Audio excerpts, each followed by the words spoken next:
لام ميم.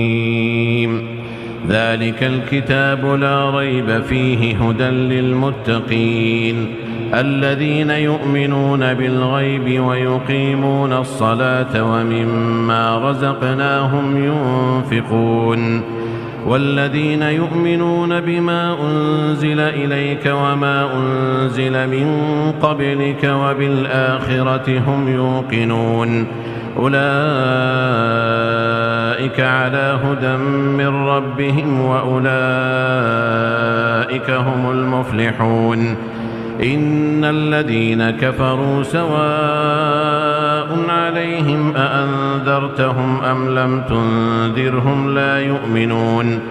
ختم الله على قلوبهم وعلى سمعهم وعلى أبصارهم غشاوة ولهم عذاب عظيم ومن الناس من يقول آمنا بالله وباليوم الآخر وما هم بمؤمنين يخادعون الله والذين آمنوا وما يخدعون إلا أنفسهم وما يشعرون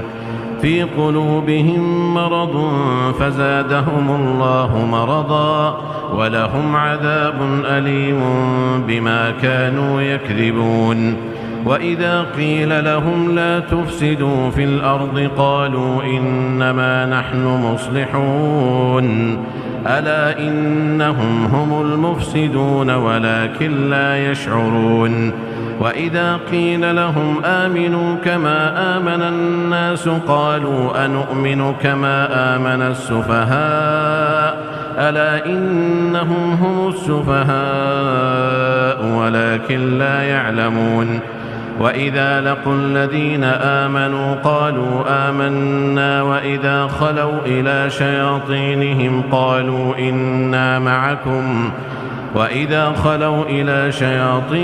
قالوا إنا معكم إنما نحن مستهزئون الله يستهزئ بهم ويمدهم في طغيانهم يعمهون أولئك الذين اشتروا الضلالة بالهدى فما ربحت تجارتهم وما كانوا مهتدين مثلهم كمثل الذي استوقد نارا فلما أضاءت ما حوله ذهب الله بنورهم وتركهم في ظلمات لا يبصرون صم بكم عمي فهم لا يرجعون أو كصيب من السماء فيه ظلمات ورعد وبرق يجعلون أصابعهم في آذانهم من الصواعق حذر الموت والله محيط بالكافرين يكاد البرق يخطف أبصارهم كلما أضاء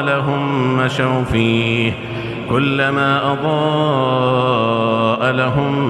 مشوا فيه وإذا أظلم عليهم قاموا ولو شاء الله لذهب بسمعهم وأبصارهم إن الله على كل شيء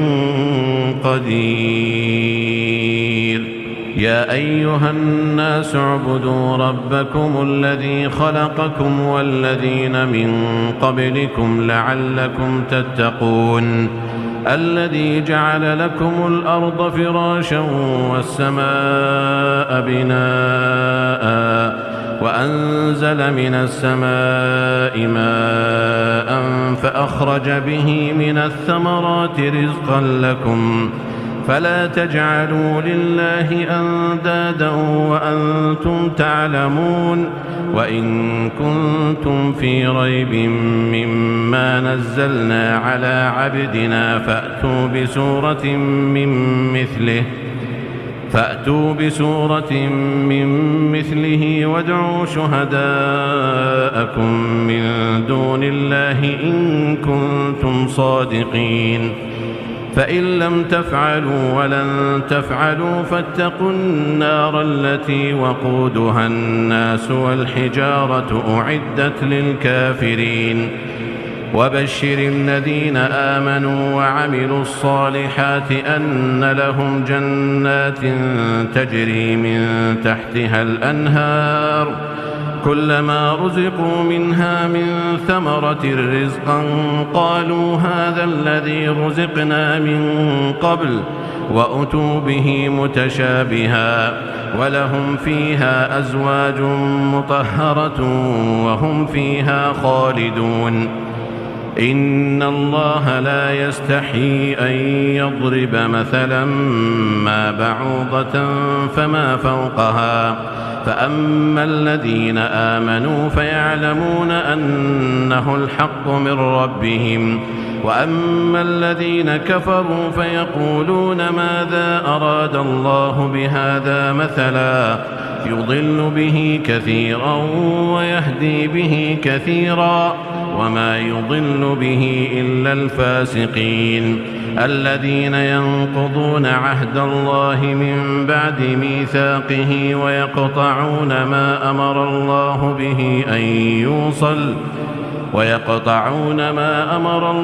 به أن يوصل ويفسدون في الأرض أولئك هم الخاسرون كيف تكفرون بالله وكنتم أمواتا فأحياكم ثم يميتكم ثم يحييكم ثم إليه ترجعون هو الذي خلق لكم ما في الأرض جميعا ثم استوى إلى السماء فسواهن 7 سماوات وهو بكل شيء عليم وإذ قال ربك للملائكة إني جاعل في الأرض خليفة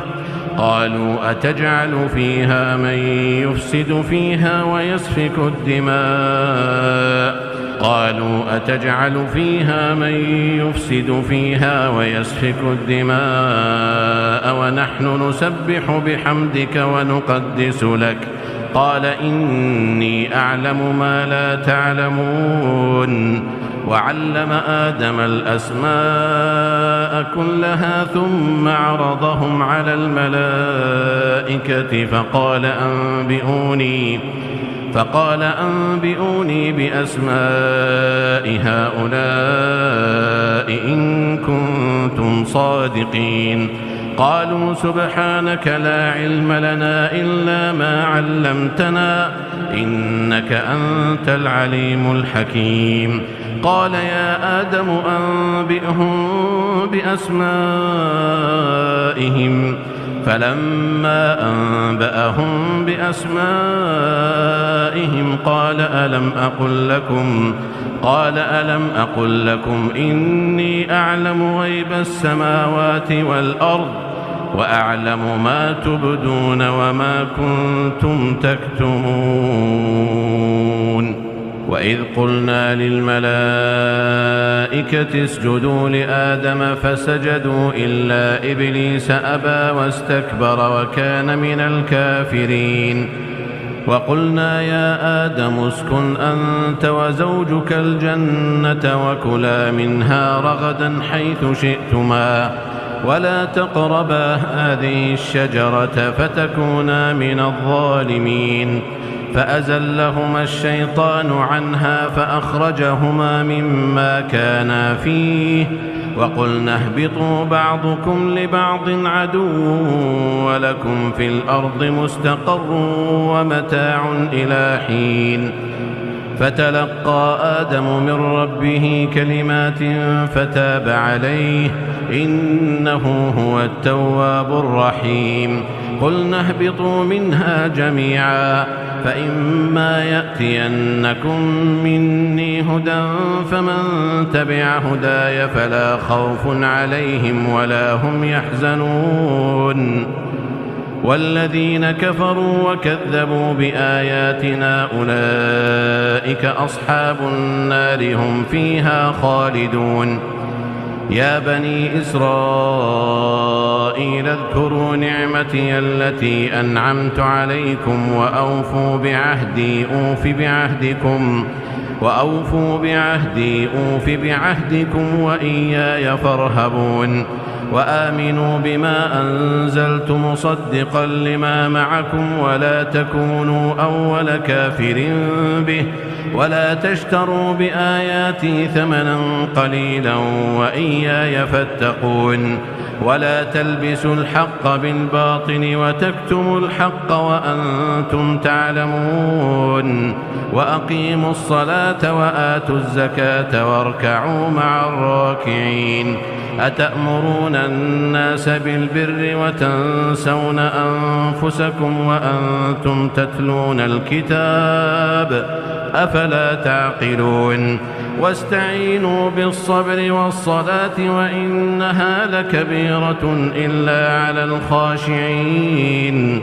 الذين يظنون أنهم ملاقو ربهم وأنهم إليه راجعون. يا بني إسرائيل اذكروا نعمتي التي أنعمت عليكم وأني فضلتكم على العالمين. واتقوا يوما لا تجزي نفس عن نفس شيئا ولا يقبل منها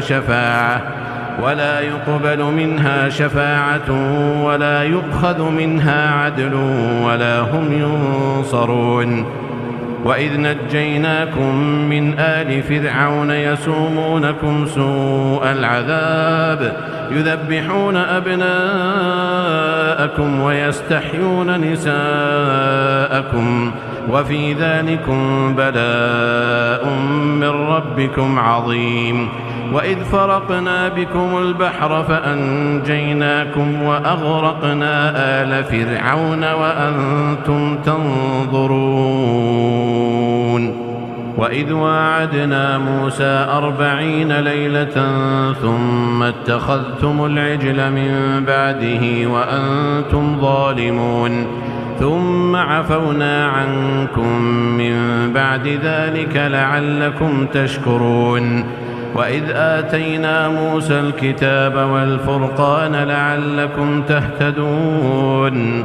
وإذ قال موسى لقومه يا قوم إنكم ظلمتم أنفسكم باتخاذكم العجل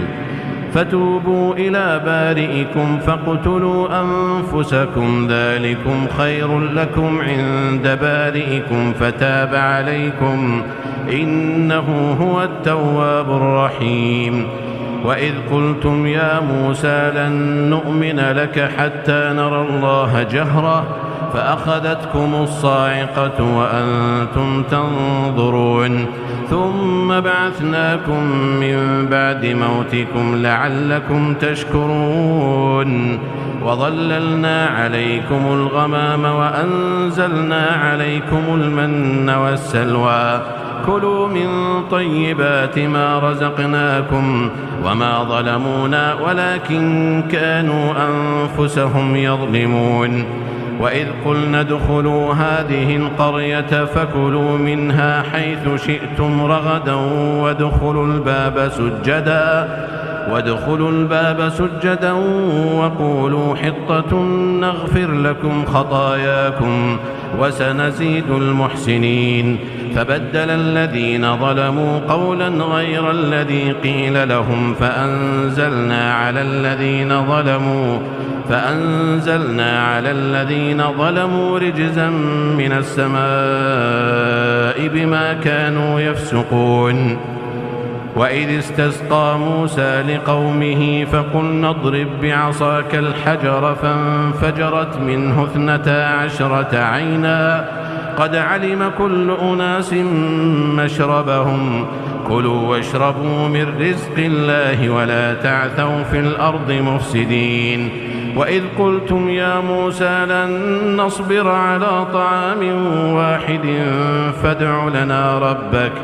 فادع لنا ربك يخرج لنا مما تنبت الأرض من بقلها وقثائها وفومها وعدسها وبصلها. قال أتستبدلون الذي هو أدنى بالذي هو خير؟ اهبطوا مصرا فإن لكم ما سألتم وضربت عليهم الذلة والمسكنة وباءوا بغضب من الله، ذلك بأنهم كانوا يكفرون بآيات الله ويقتلون النبيين بغير الحق، ذلك بما عصوا وكانوا يعتدون. إن الذين آمنوا والذين هادوا والنصارى والصابئين من آمن بالله واليوم الآخر وعمل صالحا فلهم أجرهم عند ربهم ولا خوف عليهم ولا هم يحزنون. وإذ أخذنا ميثاقكم ورفعنا فوقكم الطور خذوا ما آتيناكم بقوة واذكروا ما فيه لعلكم تتقون. ثم توليتم من بعد ذلك فلولا فضل الله عليكم ورحمته لكنتم من الخاسرين. ولقد علمتم الذين اعتدوا منكم في السبت فقلنا لهم كونوا قردة خاسئين فجعلناها نكالا لما بين يديها وما خلفها وموعظة للمتقين. وإذ قال موسى لقومه إن الله يأمركم أن تذبحوا بقرة قالوا أتتخذنا هزوا قال أعوذ بالله أن أكون من الجاهلين. قالوا ادع لنا ربك يبين لنا ما هي قال إنه يقول إنها بقرة لا فارض ولا بكر عوان بين ذلك فافعلوا ما تؤمرون. قالوا ادع لنا ربك يبين لنا ما لونها قال إنه يقول إنها بقرة صفراء فاقع لونها تسر الناظرين. قالوا ادع لنا ربك يبين لنا ما هي إن البقرة شابه علينا وإنا إن شاء الله لمهتدون. قال إنه يقول إنها بقرة لا ذلول تثير الأرض ولا تسقي الحرث مسلمة لا شية فيها. قالوا الآن جئت بالحق فذبحوها وما كادوا يفعلون. وإذ قتلتم نفسا فادارأتم فيها والله مخرج ما كنتم تكتمون. فقلنا اضربوه ببعضها كذلك يحيي الله الموتى ويريكم آياته لعلكم تعقلون. ثم قست قلوبكم من بعد ذلك فهي كالحجارة أو أشد قسوة. وإن من الحجارة لما يتفجر منه الأنهار وإن منها لما يشقق فيخرج منه الماء وإن منها لما يهبط من خشية الله وما الله بغافل عما تعملون. أفتطمعون أن يؤمنوا لكم وقد كان فريق منهم يسمعون كلام الله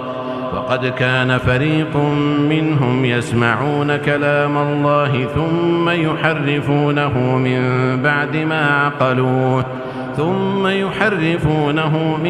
بعد ما عقلوه وهم يعلمون. وإذا لقوا الذين آمنوا قالوا آمنا وإذا خلا بعضهم إلى بعض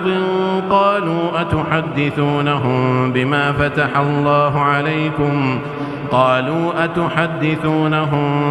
فتح الله عليكم ليحاجوكم به عند ربكم أفلا تعقلون أولا يعلمون أن الله يعلم ما يسرون وما يعلنون ومنهم أميون لا يعلمون الكتاب إلا أماني وإن هم إلا يظنون فويل للذين يكتبون الكتاب بأيديهم ثم يقولون هذا من عند الله ليشتروا به ثمنا قليلا فويل لهم مما كتبت أيديهم وويل لهم مما يكسبون وقالوا لن تمسنا النار إلا أياما معدودة قل أتخذتم عند الله عهدا فلن يخلف الله عهده أم تقولون على الله ما لا تعلمون بلى من كسب سيئة وأحاطت به خطيئته فأولئك أصحاب النار هم فيها خالدون والذين آمنوا وعملوا الصالحات أولئك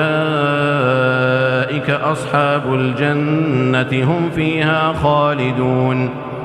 وإذ أخذنا ميثاق بني إسرائيل لا تعبدون إلا الله وبالوالدين إحسانا وذي القربى واليتامى والمساكين وقولوا للناس حسنا وأقيموا الصلاة وآتوا الزكاة ثم توليتم إلا قليلا منكم وأنتم معرضون وإذ أخذنا ميثاقكم لا تسفكون دماءكم ولا تخرجون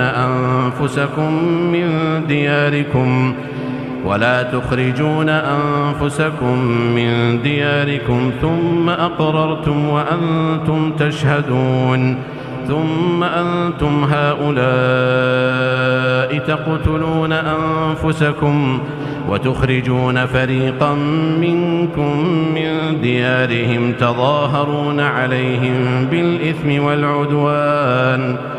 وإن يأتوكم أسارى تفادوهم وهو محرم عليكم إخراجهم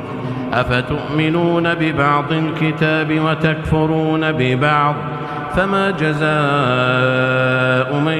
يفعل ذلك منكم إلا خزي في الحياة الدنيا ويوم القيامة يردون إلى أشد العذاب وما الله بغافل عما تعملون أولئك الذين اشتروا الحياة الدنيا بالآخرة فلا يخفف عنهم العذاب ولا هم ينصرون ولقد آتينا موسى الكتاب وقفينا من بعده بالرسل وآتينا عيسى ابن مريم البينات وأيدناه بروح القدس أفكلما جاءكم رسول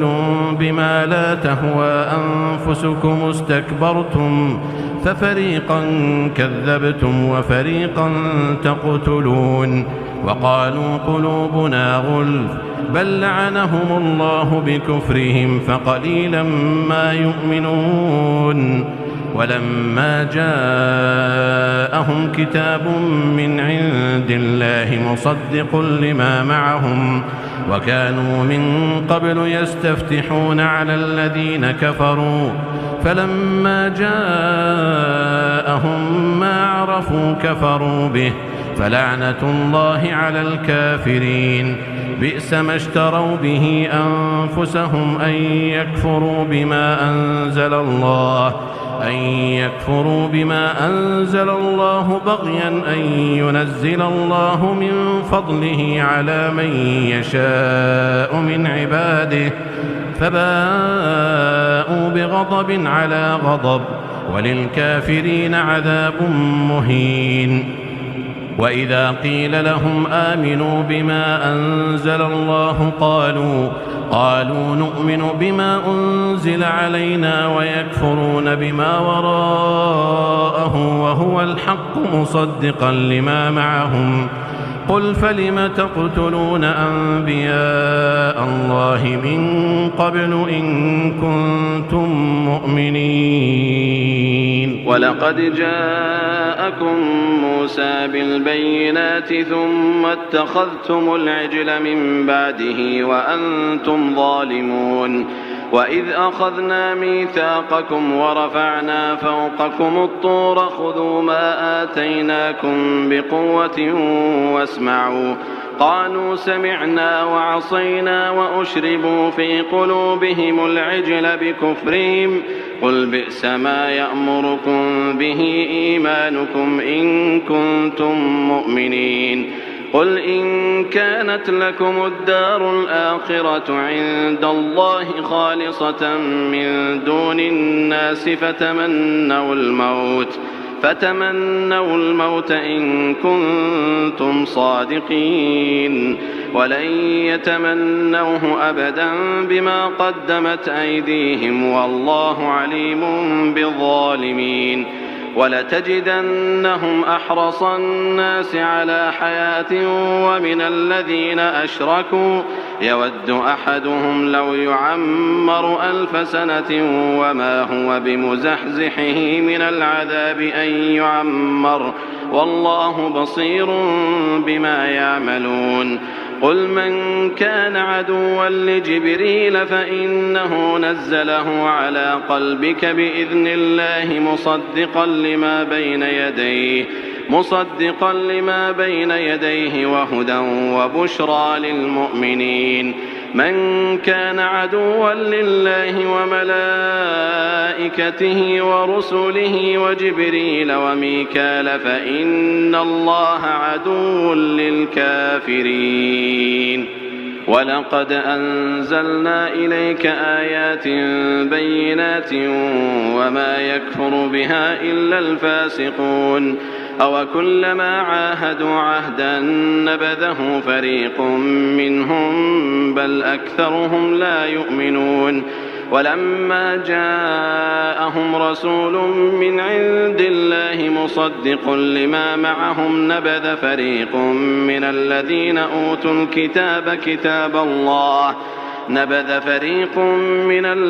أوتوا الكتاب كتاب الله وراء ظهورهم كأنهم لا يعلمون واتبعوا ما تتلو الشياطين على ملك سليمان وما كفر سليمان ولكن الشياطين كفروا يعلمون الناس السحر وما أنزل على الملكين ببابل هاروت وماروت وما يعلمان من أحد حتى يقولا إنما نحن فتنة فلا تكفر فيتعلمون منهما ما يفرقون به بين المرء وزوجه وما هم بضارين به من أحد إلا بإذن الله ويتعلمون ما يضرهم ولا ينفعهم ولقد علموا لمن اشتراه ما له في الآخرة من خلاق ولبئس ما شروا به أنفسهم لو كانوا يعلمون ولو أنهم آمنوا واتقوا لمثوبة من عند الله خير لو كانوا يعلمون يا أيها الذين آمنوا لا تقولوا راعنا وقولوا انظرنا واسمعوا وللكافرين عذاب أليم ما يود الذين كفروا من أهل الكتاب ولا المشركين أن ينزل عليكم من خير من ربكم والله يختص برحمته من يشاء والله ذو الفضل العظيم ما ننسخ من آية أو ننسها نأت بخير منها أو مثلها ألم تعلم أن الله على كل شيء قدير ألم تعلم أن الله له ملك السماوات والأرض وما لكم من دون الله من ولي ولا نصير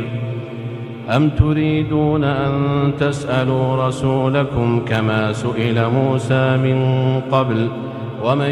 يتبدل الكفر بالإيمان فقد ضل سواء السبيل. ود كثير من أهل الكتاب لو يردونكم من بعد إيمانكم كفارا حسدا من عند أنفسهم من بعد ما تبين لهم الحق فاعفوا واصفحوا حتى يأتي الله بأمره إن الله على كل شيء قدير. وأقيموا الصلاة وآتوا الزكاة وما تقدموا لأنفسكم من خير تجدوه عند الله إن الله بما تعملون بصير. وقالوا لن يدخل الجنة إلا من كان هودا أو نصارى تلك أمانيهم قل هاتوا برهانكم إن كنتم صادقين. بلى من أسلم وجهه لله وهو محسن فله أجره عند ربه ولا خوف عليهم ولا هم يحزنون. وقالت اليهود ليست النصارى على شيء وقالت النصارى ليست اليهود على شيء وهم يتلون الكتاب كذلك قال الذين لا يعلمون مثل قولهم فالله يحكم بينهم يوم القيامة فيما كانوا فيه يختلفون. ومن أظلم ممن منع مساجد الله أن يذكر فيها اسمه وسعى في خرابها أولئك ما كان لهم أن يدخلوها إلا خائفين لهم في الدنيا خزي ولهم في الآخرة عذاب عظيم. ولله المشرق والمغرب فأينما تولوا فثم وجه الله إن الله واسع عليم. وقالوا اتخذ الله ولدا سبحانه بل له ما في السماوات والأرض كل له قانتون. بديع السماوات والأرض وإذا قضى أمرا فإنما يقول له كن فيكون. وقال الذين لا يعلمون لولا يكلمنا الله أو تأتينا آية كذلك قال الذين من قبلهم مثل قولهم تشابهت قلوبهم قد بينا الآيات لقوم يوقنون. إنا أرسلناك بالحق بشيرا ونذيرا ولا تسأل عن أصحاب الجحيم. ولن ترضى عنك اليهود ولا النصارى حتى تتبع ملتهم قل إن هدى الله هو الهدى ولئن اتبعت أهواءهم بعد الذي جاءك من العلم ما لك من الله من ولي ولا نصير. الذين آتيناهم الكتاب يتلونه حق تلاوته أولئك يؤمنون به ومن يكفر به فأولئك هم الخاسرون. يا بني إسرائيل اذكروا نعمتي التي أنعمت عليكم وأني فضلتكم على العالمين. واتقوا يوما لا تجزي نفس عن نفس شيئا ولا يقبل منها عدل ولا تنفعها شفاعة ولا هم ينصرون. وإذ ابتلى إبراهيم ربه بكلمات فأتمهن قال إني جاعلك للناس إماما قال ومن ذريتي قال لا ينال عهد الظالمين. وإذ جعلنا البيت مثابة للناس وأمنا واتخذوا من مقام إبراهيم مصلى وعهدنا إلى إبراهيم وإسماعيل أن طهرا بيتي للطائفين والعاكفين والركع السجود. وإذ قال إبراهيم رب اجعل هذا بلدا آمنا وارزق أهله من الثمرات من آمن منهم بالله واليوم الآخر قال ومن كفر فأمتعه قليلا ثم أضطره إلى عذاب النار وبئس المصير. وإذ يرفع إبراهيم القواعد من البيت وإسماعيل ربنا تقبل منا إنك أنت السميع العليم ربنا واجعلنا مسلمين لك ومن ذريتنا أمة مسلمة لك وأرنا مناسكنا وتب علينا إنك أنت التواب الرحيم ربنا وابعث فيهم رسولا منهم يتلو عليهم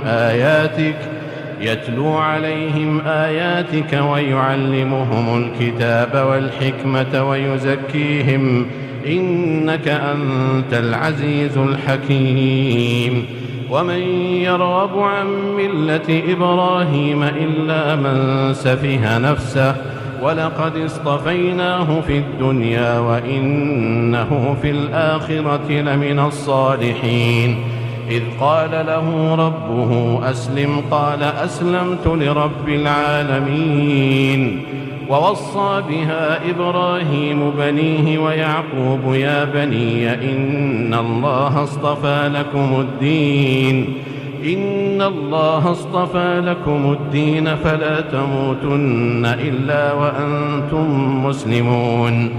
أم كنتم شهداء إذ حضر يعقوب الموت إذ قال لبنيه ما تعبدون من بعدي قالوا نعبد إلهك وإله آبائك إبراهيم وإسماعيل وإسحاق إلها واحدا ونحن له مسلمون. تلك أمة قد خلت لها ما كسبت ولكم ما كسبتم ولا تسألون عما كانوا يعملون. وقالوا كونوا هودا أو نصارى تهتدوا قل بل ملة إبراهيم حنيفا وما كان من المشركين. قولوا آمنا بالله وما أنزل إلينا وما أنزل إلى إبراهيم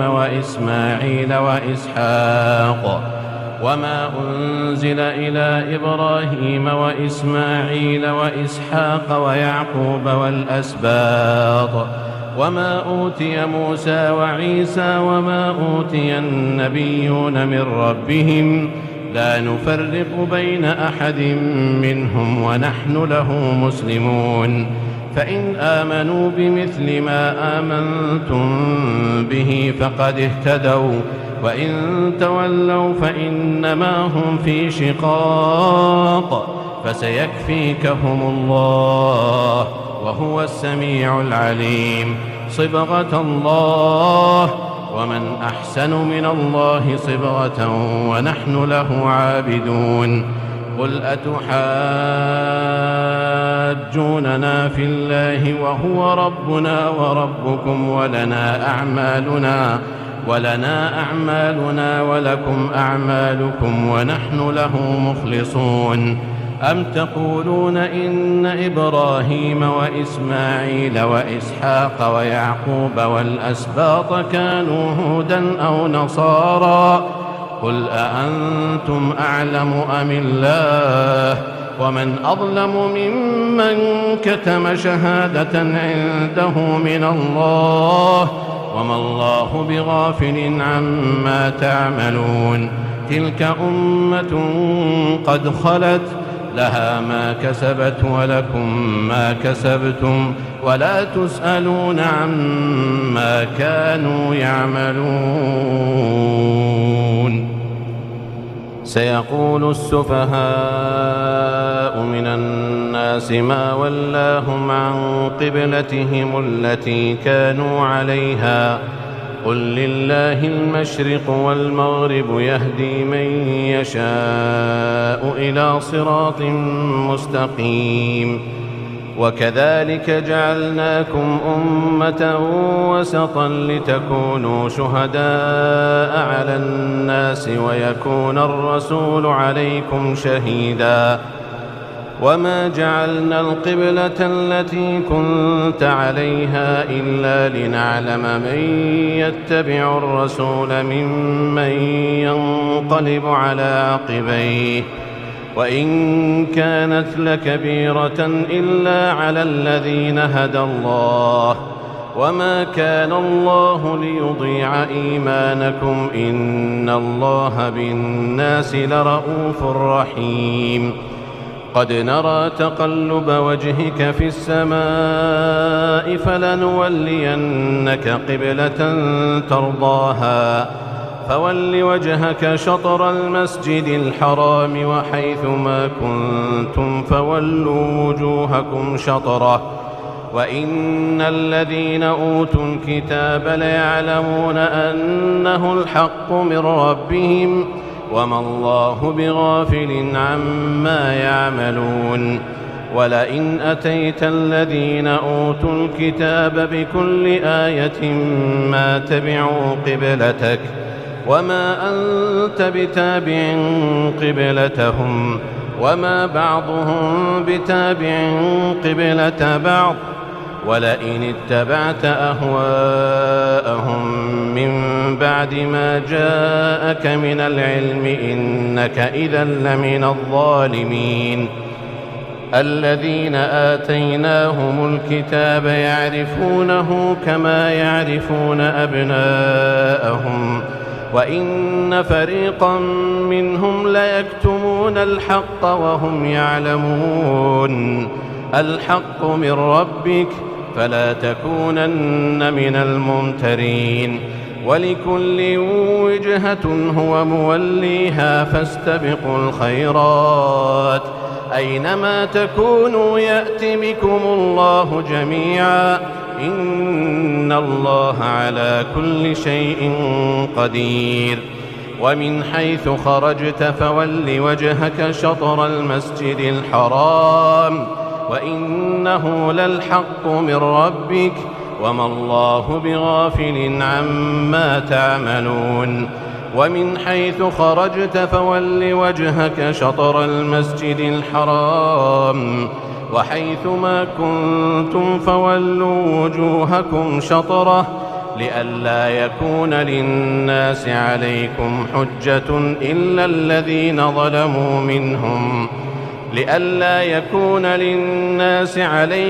حجة إلا الذين ظلموا منهم فلا تخشوهم واخشوني ولأتم نعمتي عليكم ولعلكم تهتدون كما أرسلنا فيكم رسولا منكم يتلو عليكم آياتنا ويزكيكم ويعلمكم الكتاب والحكمة ويعلمكم ما لم تكونوا تعلمون فاذكروني أذكركم واشكروا لي ولا تكفرون يا أيها الذين آمنوا استعينوا بالصبر والصلاة إن الله مع الصابرين ولا تقولوا لمن يقتل في سبيل الله أموات بل أحياء ولكن لا تشعرون ولنبلونكم بشيء من الخوف والجوع ونقص من الأموال والأنفس والثمرات وبشر الصابرين الذين إذا أصابتهم مصيبة قالوا إنا لله وإنا إليه راجعون أولئك عليهم صلوات من ربهم ورحمة وأولئك هم المهتدون إن الصفا والمروة من شعائر الله فمن حج البيت أو اعتمر فلا جناح عليه أن يطوف بهما ومن تطوع خيرا فإن الله شاكر عليم إن الذين يكتمون ما أنزلنا من البينات والهدى من بعد ما بيناه للناس في الكتاب أولئك يلعنهم الله ويلعنهم اللاعنون إلا الذين تابوا وأصلحوا وبينوا فأولئك أتوب عليهم وأنا التواب الرحيم إن الذين كفروا وماتوا وهم كفار أولئك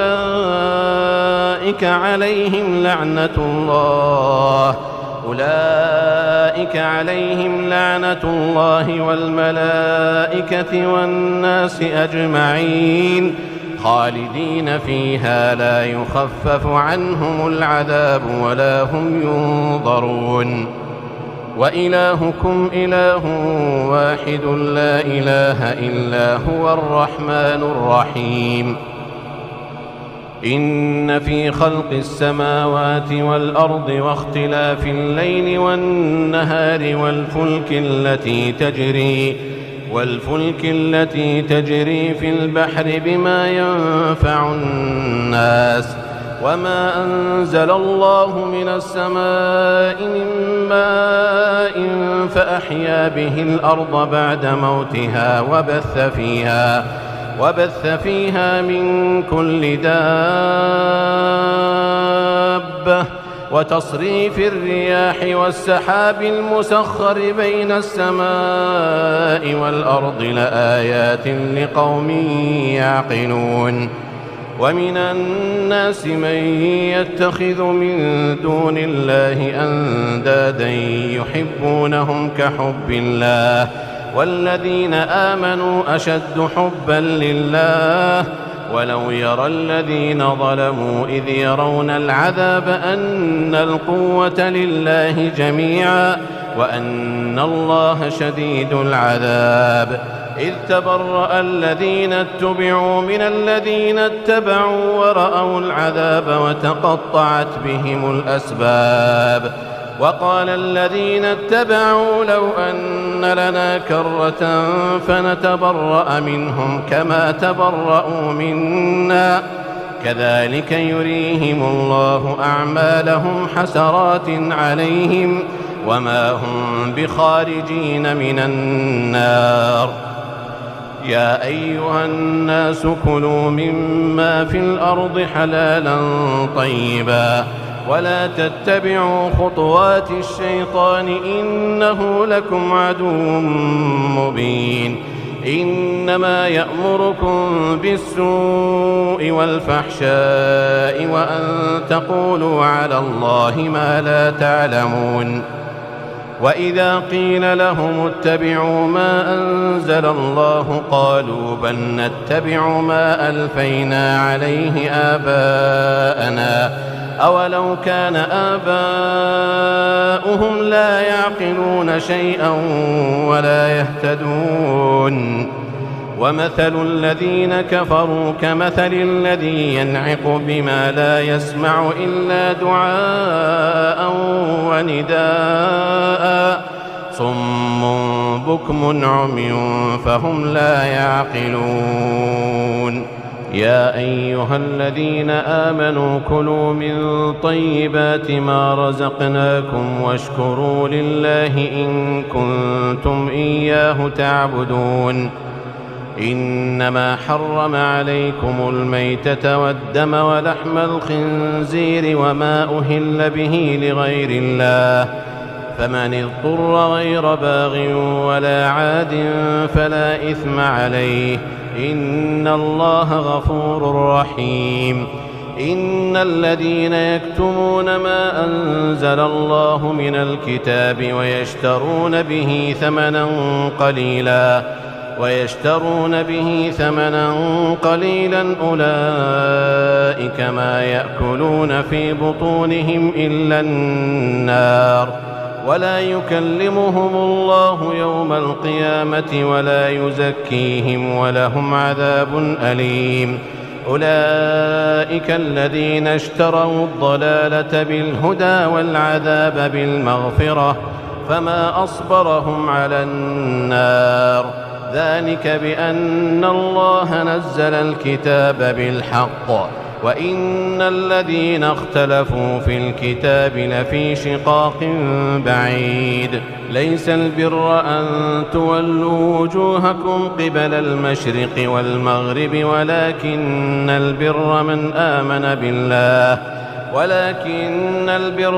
آمن بالله واليوم الآخر والملائكة والكتاب والنبيين، وآتى المال على حبه ذوي القربى واليتامى والمساكين وابن السبيل والسائلين وفي الرقاب وأقام الصلاة وآتى الزكاة والموفون بعهدهم إذا عاهدوا،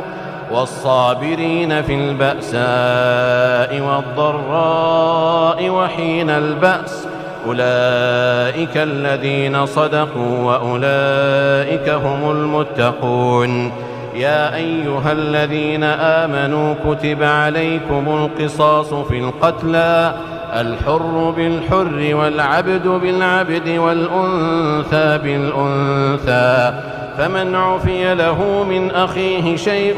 فاتباع بالمعروف وأداء إليه بإحسان، ذلك تخفيف من ربكم ورحمة، فمن اعتدى بعد ذلك فله عذاب أليم. ولكم في القصاص حياة يا أولي الألباب لعلكم تتقون. كتب عليكم إذا حضر أحدكم الموت إن ترك خيرا الوصية للوالدين والأقربين بالمعروف حقا على المتقين، فمن بدله بعدما سمعه فإنما إثمه على الذين يبدلونه، إن الله سميع عليم. فمن خاف من موص جنفا أو إثما فأصلح بينهم فلا إثم عليه، إن الله غفور رحيم. يا أيها الذين آمنوا كتب عليكم الصيام كما كتب على الذين من قبلكم لعلكم تتقون، أياما معدودات، فمن كان منكم مريضا أو على سفر فعدة من أيام أخر، وعلى الذين يطيقونه فدية طعام مسكين، فمن تطوع خيرا فهو خير له، وأن تصوموا خير لكم إن كنتم تعلمون. شهر رمضان الذي أنزل فيه القرآن هدى للناس وبينات من الهدى والفرقان، فمن شهد منكم الشهر فليصم، ومن كان مريضا أو على سفر فعدة من أيام أخر، يريد الله بكم اليسر ولا يريد بكم العسر، ولتكملوا العدة ولتكبروا الله على ما هداكم ولعلكم تشكرون. وإذا سألك عبادي عني فإني قريب أجيب دعوة الداع إذا دعان، فليستجيبوا لي وليؤمنوا بي لعلهم يرشدون. أحل لكم ليلة الصيام الرفث إلى نسائكم هن لباس لكم وأنتم لباس لهن علم الله أنكم كنتم تختانون أنفسكم فتاب عليكم وعفى عنكم فالآن باشروهن وابتغوا ما كتب الله لكم وكلوا واشربوا حتى يتبين لكم الخيط الأبيض من الخيط الأسود من الفجر ثم أتموا الصيام إلى الليل ولا تباشروهن وأنتم عاكفون في المساجد تلك حدود الله فلا تقربوها كذلك يبين الله آياته للناس لعلهم يتقون ولا تأكلوا أموالكم بينكم بالباطل وتدلوا بها إلى الحكام لتأكلوا فريقا من أموال الناس بالإثم وأنتم تعلمون يسألونك عن الأهلة قل هي مواقيت للناس والحج وليس البر بأن تأتوا البيوت من ظهورها ولكن البر من اتقى وأتوا البيوت من أبوابها واتقوا الله لعلكم تفلحون وقاتلوا في سبيل الله الذين يقاتلونكم ولا تعتدوا إن الله لا يحب المعتدين واقتلوهم حيث ثقفتموهم وأخرجوهم من حيث أخرجوكم والفتنة أشد من القتل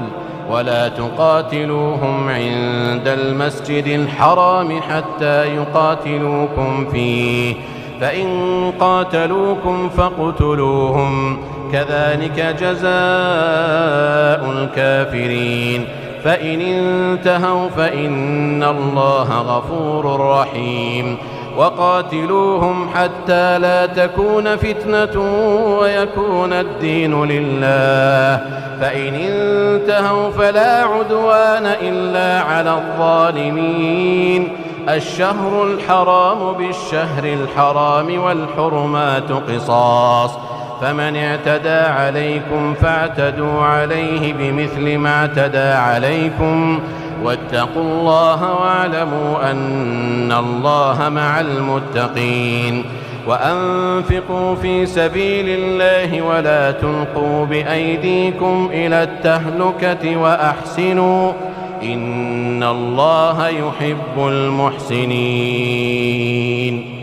وأتموا الحج والعمرة لله فإن أحصرتم فما استيسر من الهدي ولا تحلقوا رؤوسكم حتى يبلغ الهدي محله فمن كان منكم مريضا أو به أذى من رأسه ففدية من صيام أو صدقة أو نسك فإذا أمنتم فمن تمتع بالعمرة إلى الحج فما استيسر من الهدي فمن لم يجد فصيام 3 أيام في الحج و7 إذا رجعتم تلك 10 كاملة ذلك لمن لم يكن أهله حاضر المسجد الحرام واتقوا الله واعلموا أن الله شديد العقاب الحج أشهر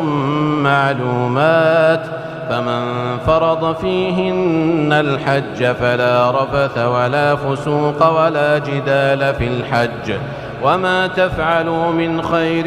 يعلمه الله وتزودوا فإن خير الزاد التقوى واتقون يا أولي الألباب ليس عليكم جناح أن تبتغوا فضلا من ربكم فإذا أفضتم من عرفات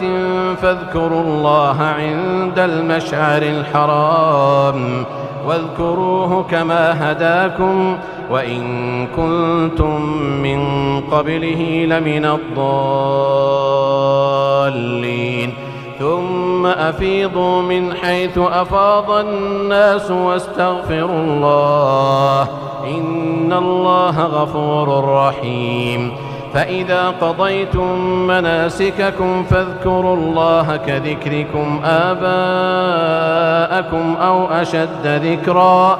فمن الناس من يقول ربنا آتنا في الدنيا وما له في الآخرة من خلاق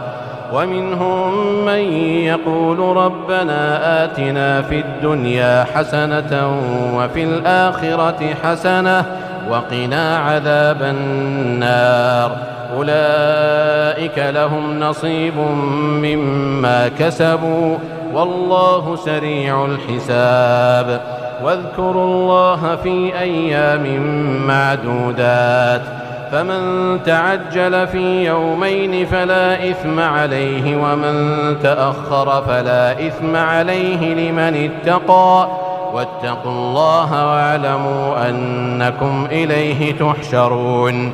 ومن الناس من يعجبك قوله في الحياة الدنيا ويشهد الله على ما في قلبه وهو ألد الخصام وإذا تولى سعى في الأرض ليفسد فيها ويهلك الحرث والنسل والله لا يحب الفساد. وإذا قيل له اتق الله أخذته العزة بالإثم فحسبه جهنم ولبئس المهاد. ومن الناس من يشري نفسه ابتغاء مرضات الله والله رؤوف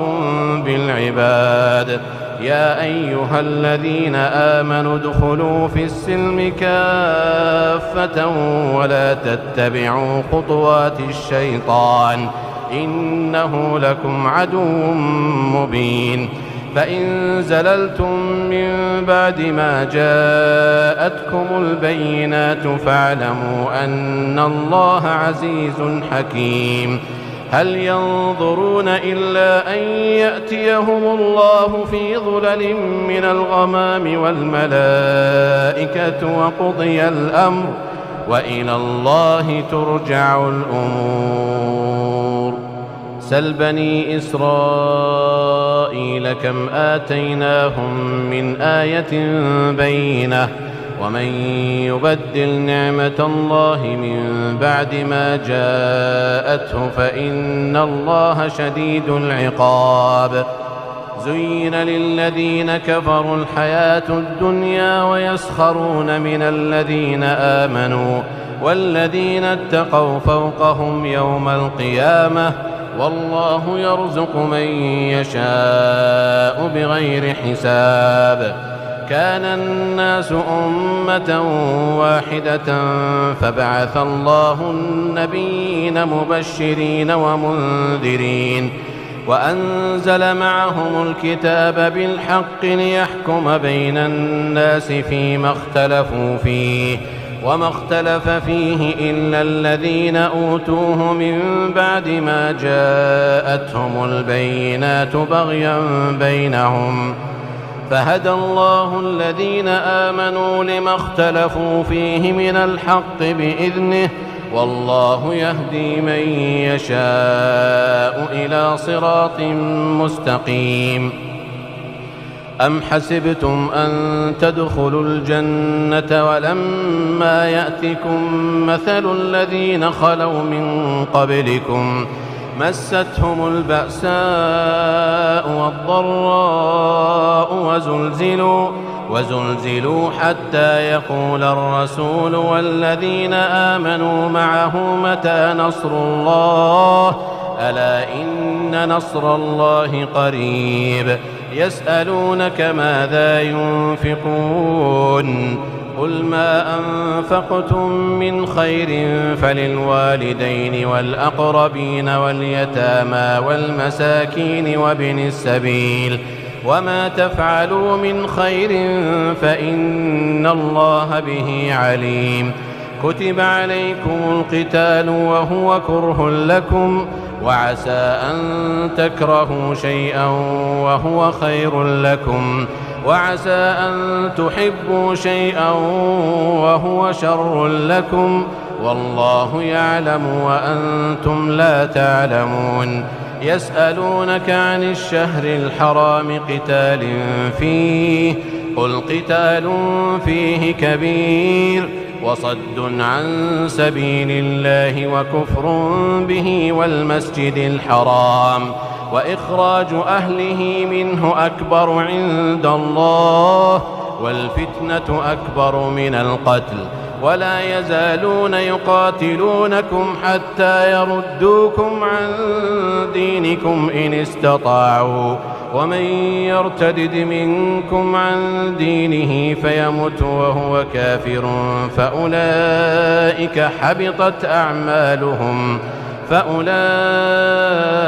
حبطت أعمالهم في الدنيا والآخرة وأولئك أصحاب النار هم فيها خالدون إن الذين آمنوا والذين هاجروا وجاهدوا في سبيل الله أولئك يرجون رحمة الله والله غفور رحيم يسألونك عن الخمر والميسر قل فيهما إثم كبير ومنافع للناس وإثمهما أكبر من نفعهما ويسألونك ماذا ينفقون قل العفو كذلك يبين الله لكم الآيات لعلكم تتفكرون في الدنيا والآخرة ويسألونك عن اليتامى قل إصلاح لهم خير وإن تخالطوهم فإخوانكم والله يعلم المفسد من المصلح ولو شاء الله لأعنتكم إن الله عزيز حكيم ولا تنكحوا المشركات حتى يؤمن ولأمة مؤمنة خير من مشركة ولو أعجبتكم ولا تنكحوا المشركين حتى يؤمنوا ولعبد مؤمن خير من مشرك ولو أعجبكم أولئك يدعون إلى النار والله يدعو إلى الجنة والمغفرة بإذنه ويبين آياته للناس لعلهم يتذكرون ويسألونك عن المحيض قل هو أذى فاعتزلوا النساء في المحيض ولا تقربوهن حتى يطهرن فإذا تطهرن فأتوهن من حيث أمركم الله إن الله يحب التوابين ويحب المتطهرين نساؤكم حرث لكم فأتوا حرثكم أنى شئتم وقدموا لأنفسكم واتقوا الله واعلموا أنكم ملاقوه وبشر المؤمنين ولا تجعلوا الله عرضة لأيمانكم أن تبروا وتتقوا وتصلحوا بين الناس والله سميع عليم لا يؤاخذكم الله باللغو في أيمانكم ولكن يؤاخذكم بما كسبت قلوبكم والله غفور حليم للذين يؤلون من نسائهم تربص 4 أشهر فإن فاءوا فإن الله غفور رحيم وإن عزموا الطلاق فإن الله سميع عليم والمطلقات يتربصن بأنفسهن 3 قروء ولا يحل لهن أن يكتمن ما خلق الله في أرحامهن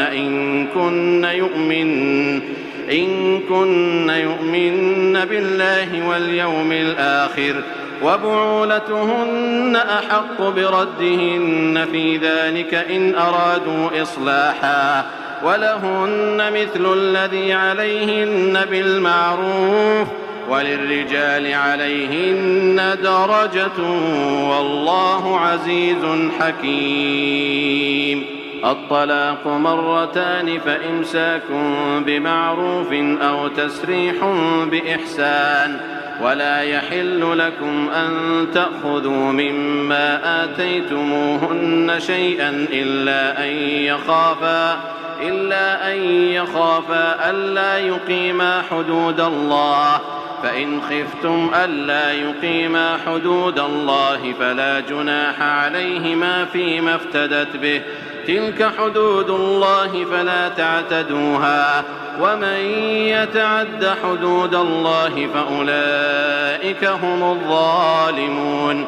فإن طلقها فلا تحل له من بعد حتى تنكح زوجا غيره، فإن طلقها فلا جناح عليهما أن يتراجعا إن ظنا أن يقيما حدود الله، وتلك حدود الله يبينها لقوم يعلمون. وإذا طلقتم النساء فبلغن أجلهن فأمسكوهن بمعروف أو سرحوهن بمعروف، ولا تمسكوهن ضرارا لتعتدوا، ومن يفعل ذلك فقد ظلم نفسه. ولا تتخذوا آيات الله هزوا، واذكروا نعمة الله عليكم وما أنزل عليكم من الكتاب والحكمة يعظكم به، واتقوا الله واعلموا أن الله بكل شيء عليم. وإذا طلقتم النساء فبلغن أجلهن فلا تعضلوهن أن ينكحن أزواجهن إذا تراضوا بينهم بالمعروف، ذلك يوعظ به من كان منكم يؤمن بالله واليوم الآخر، ذلكم أزكى لكم وأطهر، والله يعلم وأنتم لا تعلمون. والوالدات يرضعن أولادهن حولين كاملين لمن أراد أن يتم الرضاعة، وعلى المولود له رزقهن وكسوتهن بالمعروف، لا تكلف نفس إلا وسعها، لا تضار والدة بولدها ولا مولود له بولده، وعلى الوارث مثل ذلك، فإن أرادا فصالا عن تراض منهما وتشاور فلا جناح عليهما. وإن أردتم أن تسترضعوا أولادكم فلا جناح عليكم إذا سلمتم ما آتيتم بالمعروف، واتقوا الله واعلموا أن الله بما تعملون بصير. والذين يتوفون منكم ويذرون أزواجا يتربصن بأنفسهن 4 أشهر وعشرا، فإذا بلغن أجلهن فلا جناح عليكم فيما فعلن في أنفسهن بالمعروف، والله بما تعملون خبير. ولا جناح عليكم فيما عرضتم به من خطبة النساء أو أكننتم في أنفسكم، علم الله أنكم ستذكرونهن ولكن لا تواعدوهن سرا إلا أن تقولوا قولا معروفا، ولا تعزموا عقدة النكاح حتى يبلغ الكتاب أجله، واعلموا أن الله يعلم ما في أنفسكم فاحذروه، واعلموا أن الله غفور حليم. لا جناح عليكم إن طلقتم النساء ما لم تمسوهن أو تفرضوا لهن فريضة، ومتعوهن على الموسع قدره وعلى المقتر قدره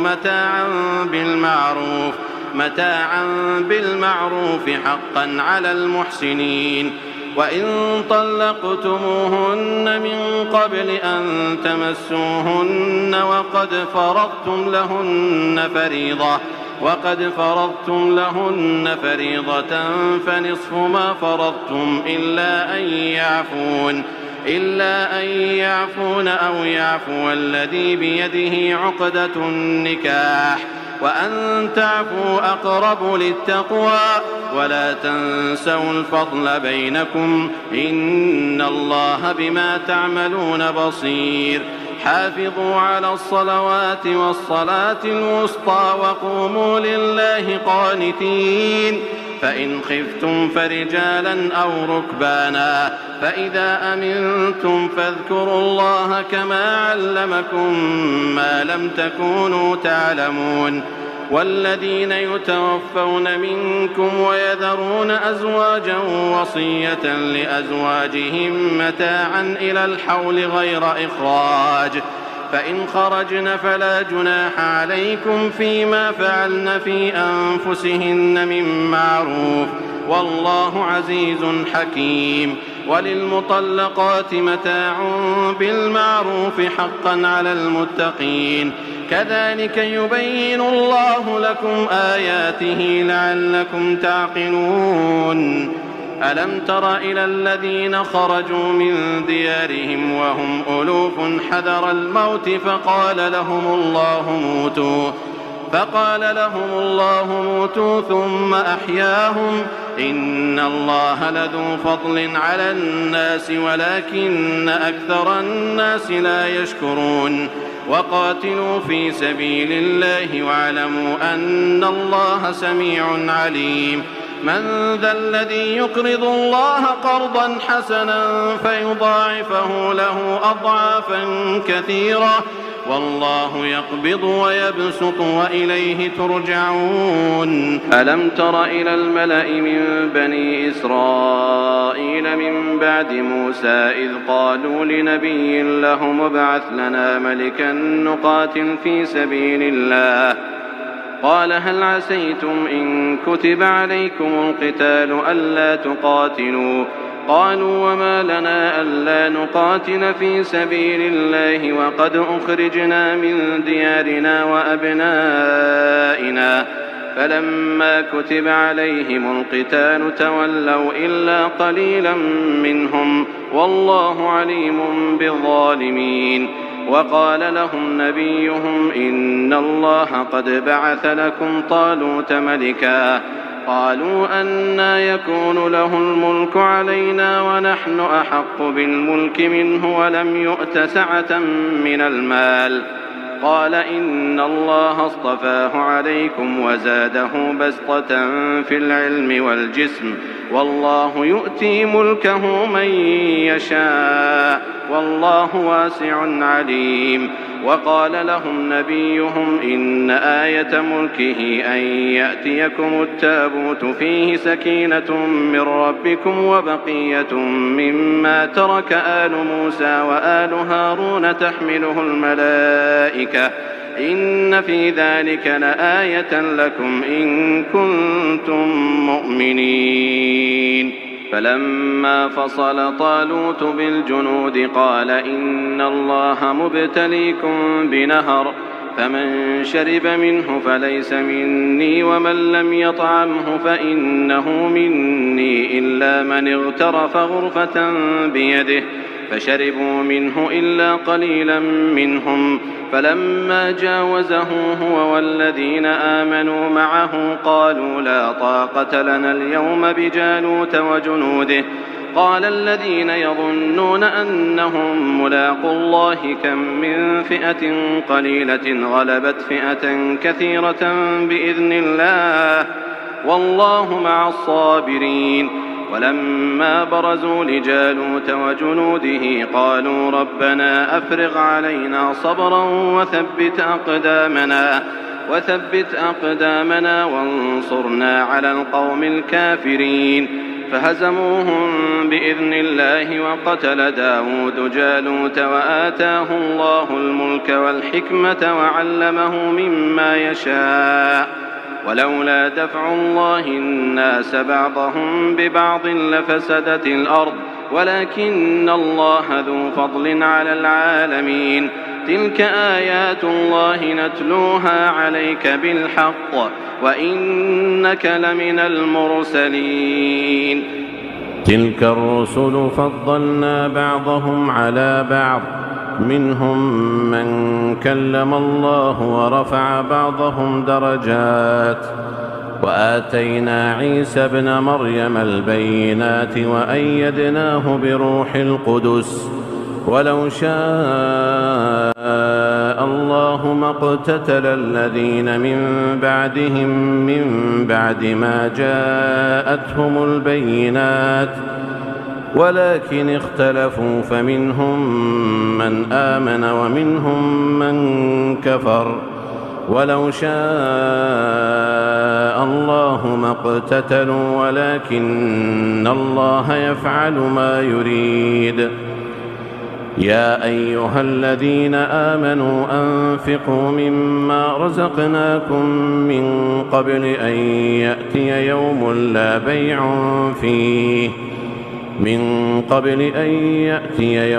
لا بيع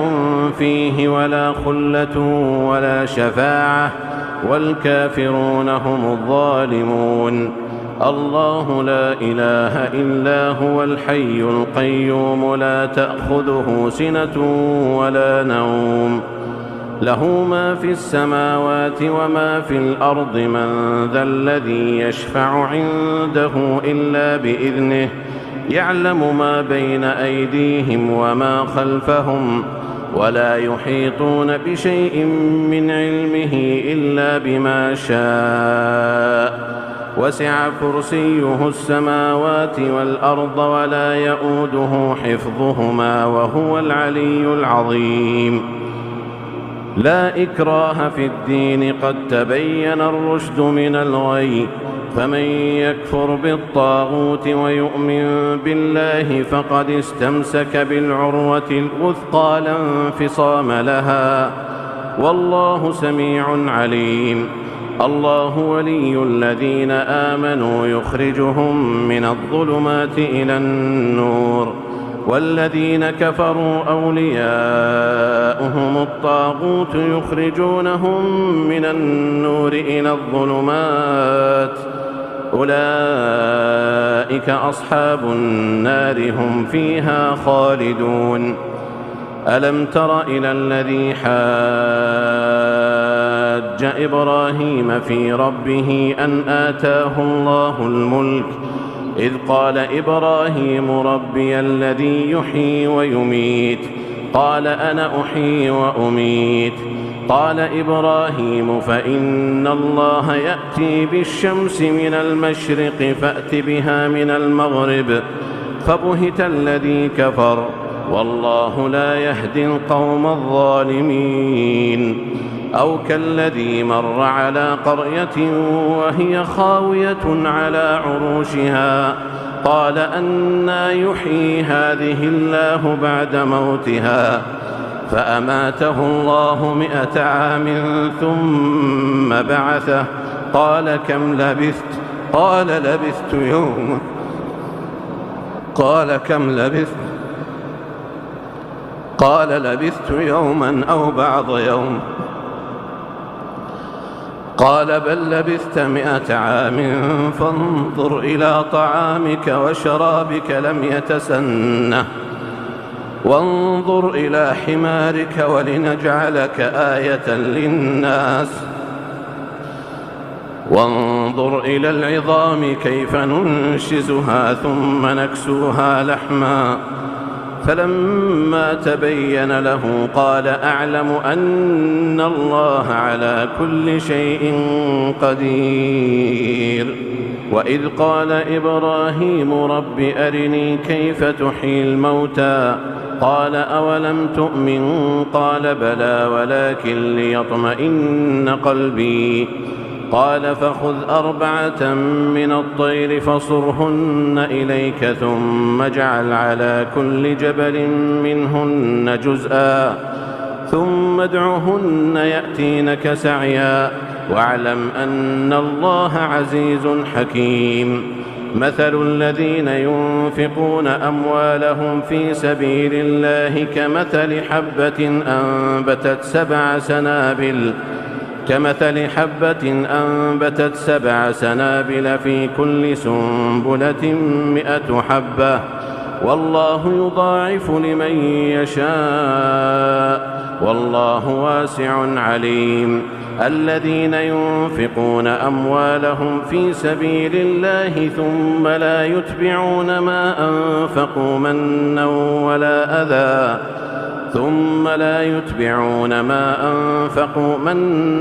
ولا أذى لهم أجرهم عند ربهم ولا خوف عليهم ولا هم يحزنون. قول معروف ومغفرة خير من صدقة يتبعها أذى والله غني حليم. يا أيها الذين آمنوا لا تبطلوا صدقاتكم بالمن والأذى كالذي ينفق ماله رئاء الناس ولا يؤمن بالله واليوم الآخر فمثله كمثل صفوان عليه تراب فأصابه وابل فتركه صلدا لا يقدرون على شيء مما كسبوا والله لا يهدي القوم الكافرين. ومثل الذين ينفقون أموالهم ابتغاء مرضات الله وتثبيتا من أنفسهم كمثل جنة بربوة أصابها وابل فآتت أكلها ضعفين فإن لم يصبها وابل فطل والله بما تعملون بصير. أيود أحدكم أن تكون له جنة من نخيل وأعناب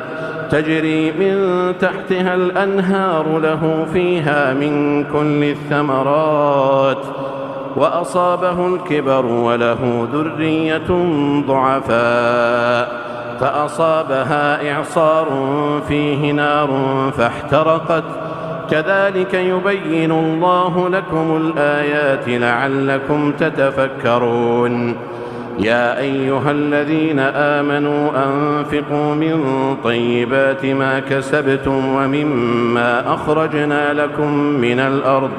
ولا تيمموا الخبيث منه تنفقون ولستم بآخذيه إلا أن تغمضوا فيه واعلموا أن الله غني حميد. الشيطان يعدكم الفقر ويأمركم بالفحشاء والله يعدكم مغفرة منه وفضلا والله واسع عليم. يؤتي الحكمة من يشاء ومن يؤت الحكمة فقد أوتي خيرا كثيرا وما يذكر إلا أولو الألباب. وما أنفقتم من نفقة أو نذرتم من نذر فإن الله يعلمه وما للظالمين من أنصار.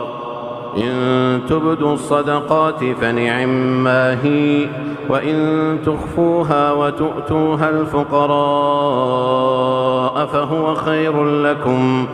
فهو خير لكم ويكفر عنكم من سيئاتكم والله بما تعملون خبير. ليس عليك هداهم ولكن الله يهدي من يشاء وما تنفقوا من خير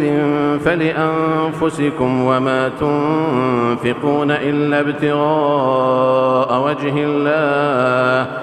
وما تنفقوا من خير يوفى إليكم وأنتم لا تظلمون. للفقراء الذين أحصروا في سبيل الله لا يستطيعون ضربا في الأرض يحسبهم الجاهل أغنياء من التعفف تعرفهم بسيماهم لا يسألون الناس إلحافا وما تنفقوا من خير فإن الله به عليم. الذين ينفقون أموالهم بالليل والنهار سرا وعلانية فلهم أجرهم عند ربهم ولا خوف عليهم ولا هم يحزنون. الذين يأكلون الربا لا يقومون إلا كما يقوم الذي يتخبطه الشيطان من المس، ذلك بأنهم قالوا إنما البيع مثل الربا وأحل الله البيع وحرم الربا. فمن جاءه موعظة من ربه فانتهى فله ما سلف وأمره إلى الله، ومن عاد فأولئك أصحاب النار هم فيها خالدون. يمحق الله الربا ويربي الصدقات والله لا يحب كل كفار أثيم. إن الذين آمنوا وعملوا الصالحات وأقاموا الصلاة وآتوا الزكاة لهم أجرهم عند ربهم ولا خوف عليهم ولا هم يحزنون. يا أيها الذين آمنوا اتقوا الله وذروا ما بقي من الربا إن كنتم مؤمنين، فإن لم تفعلوا فأذنوا بحرب من الله ورسوله، وإن تبتم فلكم رؤوس أموالكم لا تظلمون ولا تظلمون. وإن كان ذو عسرة فنظرة إلى ميسرة، وأن تصدقوا خير لكم إن كنتم تعلمون. واتقوا يوما ترجعون فيه إلى الله ثم توفى كل نفس ما كسبت وهم لا يظلمون. يا أيها الذين آمنوا إذا تداينتم بدين إلى أجل مسمى فاكتبوه، وليكتب بينكم كاتب بالعدل، ولا يأب كاتب أن يكتب كما علمه الله فليكتب، وليملل الذي عليه الحق وليتق الله ربه ولا يبخس منه شيئا. فإن كان الذي عليه الحق سفيها أو ضعيفا أو لا يستطيع أن يمل هو فليملل وليه بالعدل، واستشهدوا شهيدين من رجالكم،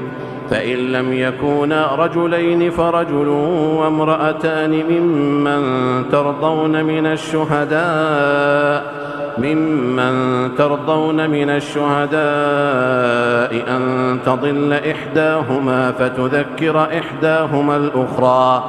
ولا يأبى الشهداء إذا ما دعوا، ولا تسأموا أن تكتبوه صغيرا أو كبيرا إلى أجله، ذلكم أقسط عند الله وأقوم للشهادة وأدنى ألا ترتابوا، إلا أن تكون تجارة حاضرة تديرونها بينكم فليس عليكم جناح ألا تكتبوها، وأشهدوا إذا تبايعتم، ولا يضار كاتب ولا شهيد، وإن تفعلوا فإنه فسوق بكم، واتقوا الله ويعلمكم الله، والله بكل شيء عليم. وإن كنتم على سفر ولم تجدوا كاتبا فرهان مقبوضة،